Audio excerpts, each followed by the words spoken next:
folks, thanks for joining me today. So in today's tutorial, we're going to be using a mold stone from the Happy Dotting Company. This is mold number 2. If you're interested in obtaining your own molds, there is a link to her shop in the description below. I later used tools that I purchased from the Dotting Center as well for making dots. Her link is also in the description below, and if you buy anything, make sure you use my discount code and you'll get 10% off of your purchase.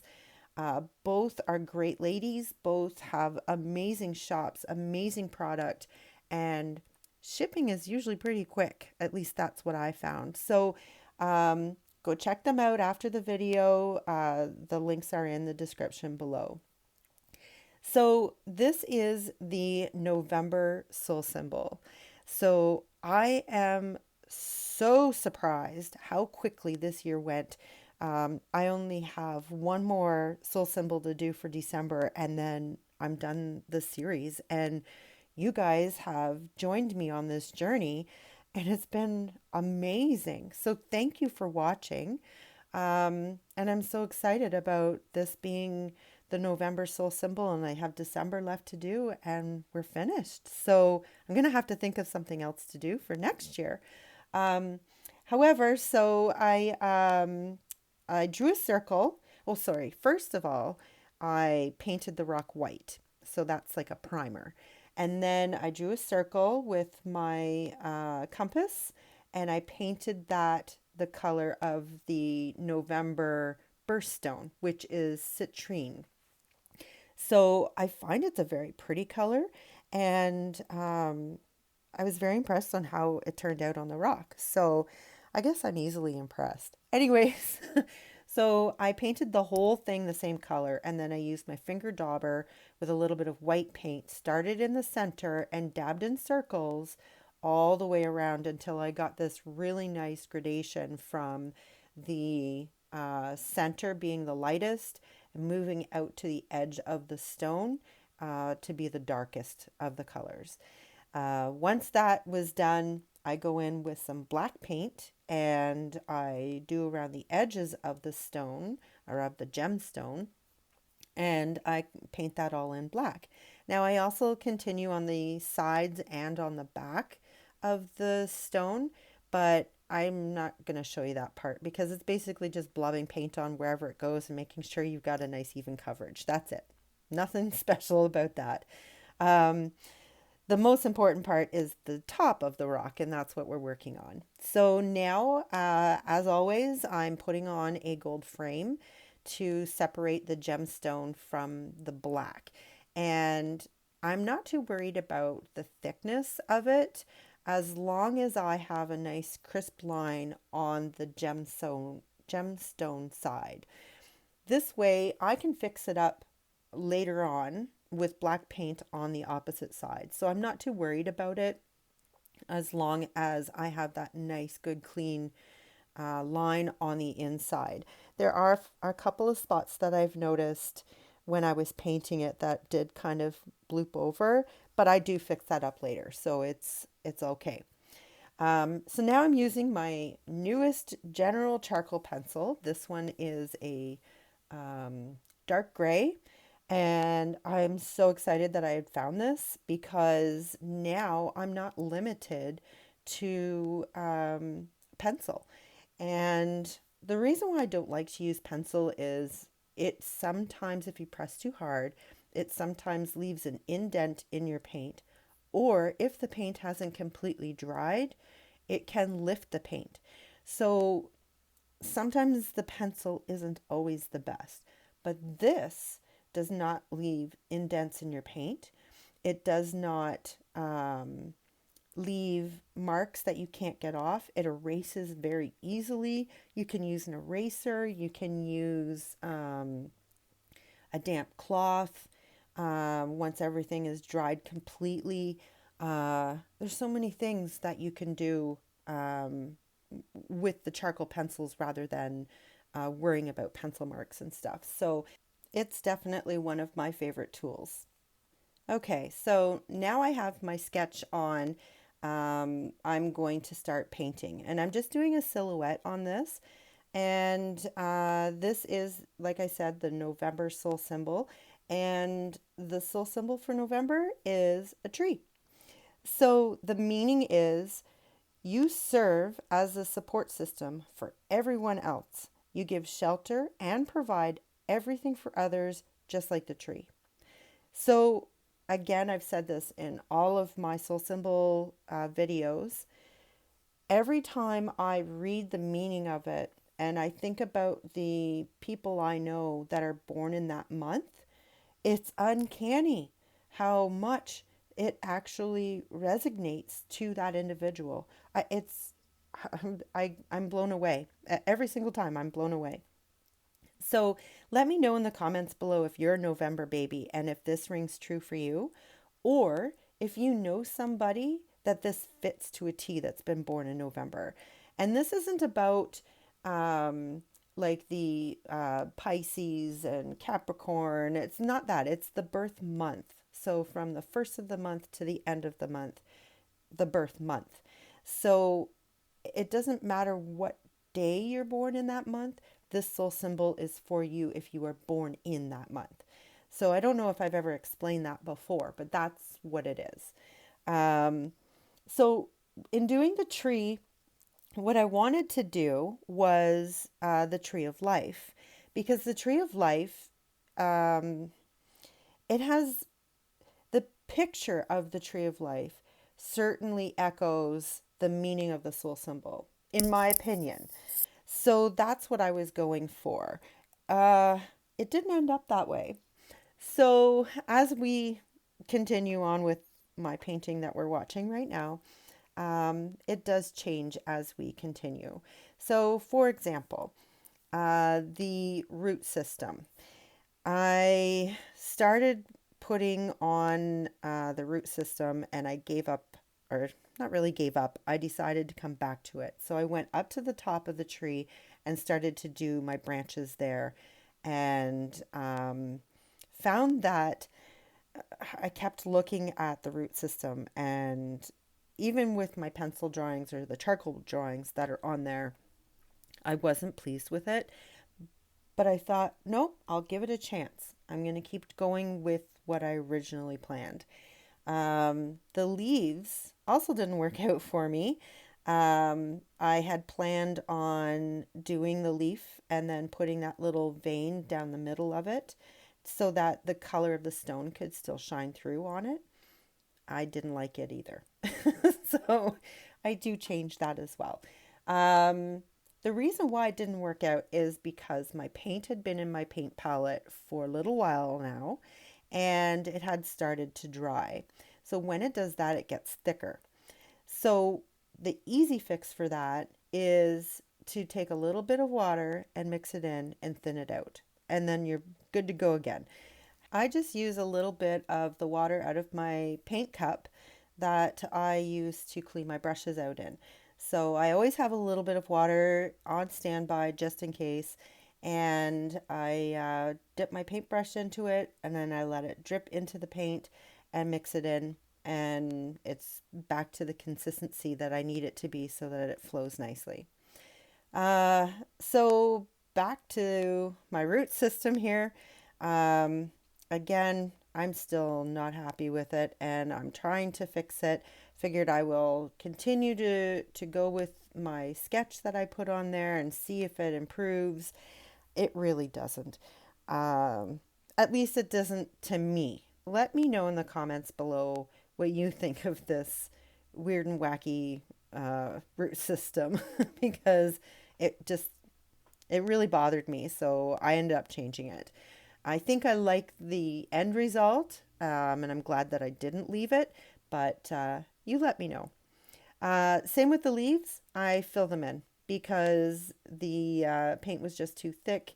I couldn't get a thin enough line, and I actually like it better. It shines a bit nicer. It actually makes the stone behind it look like it's glowing. So I ended up being happy about it. So back to my root system again, I thought, well, maybe if I make them a little bit thicker, maybe that would help. It really didn't. You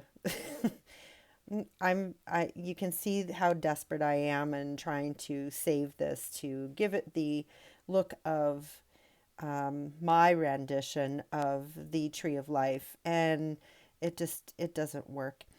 Um, but anyways, this is what art's all about. This is you live and learn. You experiment. You don't like something, it's acrylic paint.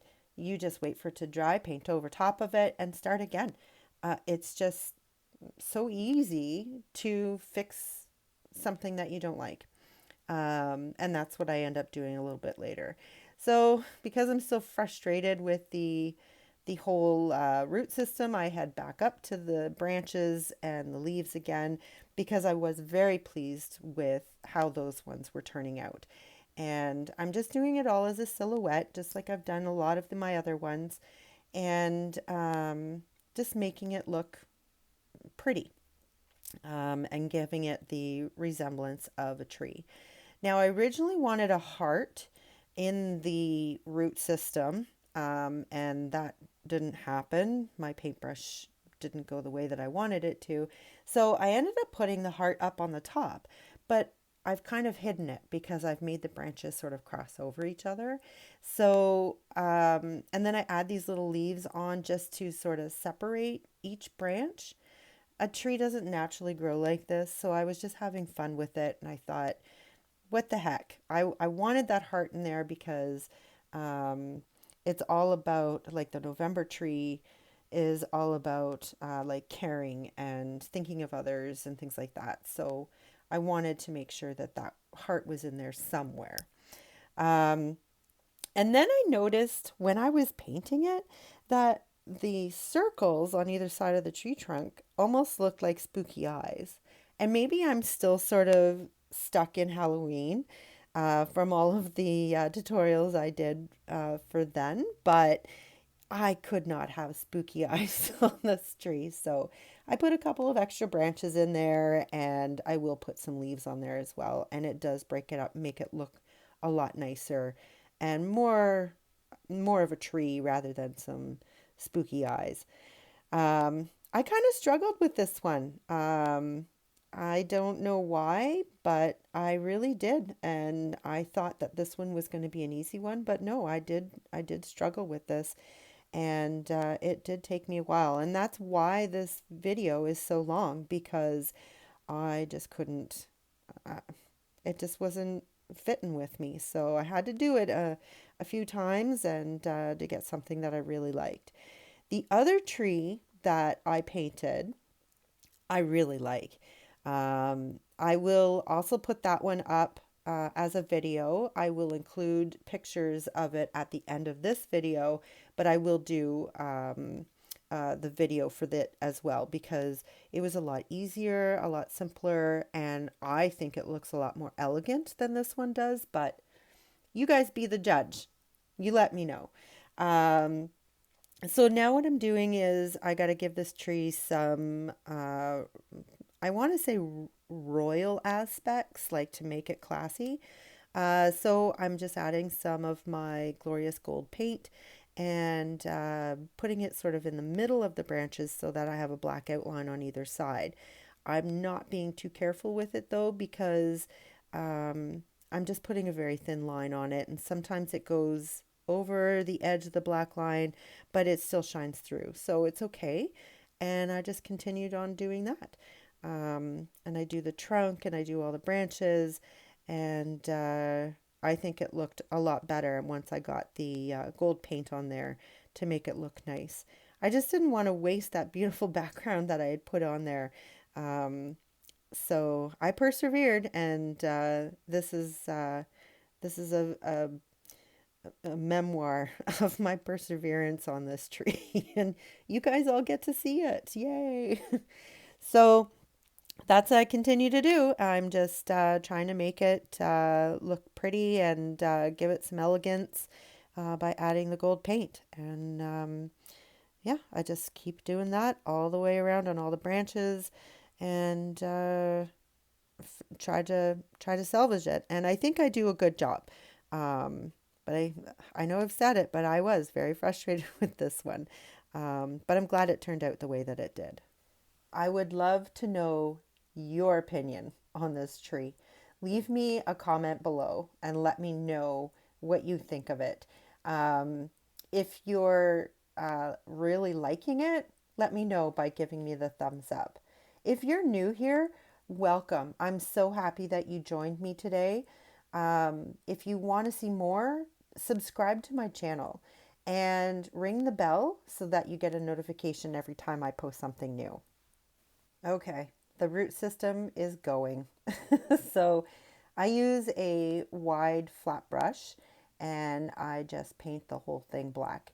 And I try to stay with the curvature of the stone itself, so that I can continue with the circle kind of concept that I'm going with here.